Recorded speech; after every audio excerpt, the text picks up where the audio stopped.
नमस्कार, मी संयुक्ता देशमुख आणि आपण पाहत आहात राष्ट्र महाराष्ट्र। महाराष्ट्रात या वर्षाच्या शेवटी विधानसभा निवडणुका होणार आहेत आणि त्याआधी राज्यात राजकीय हालचालींना वेग आला आहे। या पार्श्वभूमीवर राष्ट्रवादी काँग्रेस पार्टी शरद पवार गटचे नेते जितेंद्र आव्हाड यांनी अजित पवारांवर जोरदार हल्ला चढवला। त्यांनी अजित पवारांना गद्दार म्हटलं की अशा लोकांवर आपण कसं प्रेम करू शकतो, त्यांच्यावर कसा विश्वास ठेवू शकतो। त्यांनी असंही म्हटलं की भाजपासोबत हात मिळवणाऱ्यांवर कसा विश्वास ठेवता येईल।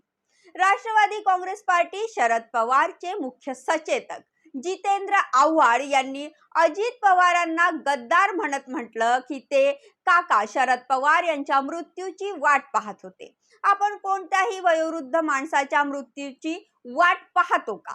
ज्याला चालायला शिकवलं त्याच मुलाने काकांना बाहेरचा रस्ता दाखवला। त्यांनी असंही म्हटलं की अशा गद्दारांना जनता नक्कीच धडा शिकवेल आणि या कृत्याचा हिशोब घेईल। या आधीही जितेंद्र आव्हाड यांनी अनेकदा अजित पवारांवर हल्ला चढवला आहे।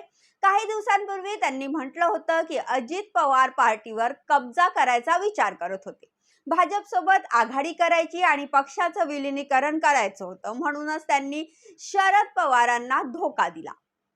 आव्हाड म्हणाले होते की अजित पवारांनी पवार परिवारात जन्म घेतल्याबद्दल आभारी असायला हवं होतं।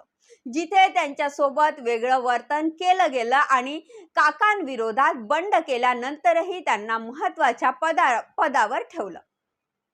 2023 मध्ये अजित पवारांनी त्यांचे समर्थक आमदारांसोबत शरद पवारांच्या विरोधात बंड करत भाजपासोबत हात मिळवला होता आणि एकनाथ शिंदे सरकारमध्ये उपमुख्यमंत्री झाले होते।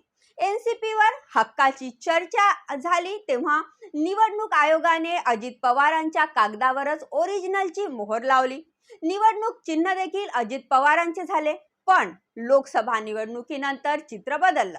महायुतीच्या कमजोर कामगिरीनंतर अजित पवारांच्या दबदब्यात घट झाली आहे आणि निकालांनी शरद पवार गटाला आनंद झाला आहे। मात्र खरी परीक्षा ही विधानसभेची मानली जात आहे। जितेंद्र आव्हाड यांच्या या वक्तव्यामुळे महाराष्ट्राच्या राजकारणात एका नव्या चर्चेची सुरुवात झाली आहे। या विधानामुळे निवडणुकीचा प्रचार प्रसार कसा रंगतो हे पाहणं रंजक ठरणार आहे।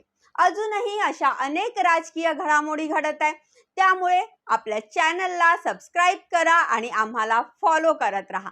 आजच्यासाठी एवढेच, परत भेटू एका नव्या विषयासोबत। तोपर्यंत पाहत रहा राष्ट्र महाराष्ट्र। धन्यवाद।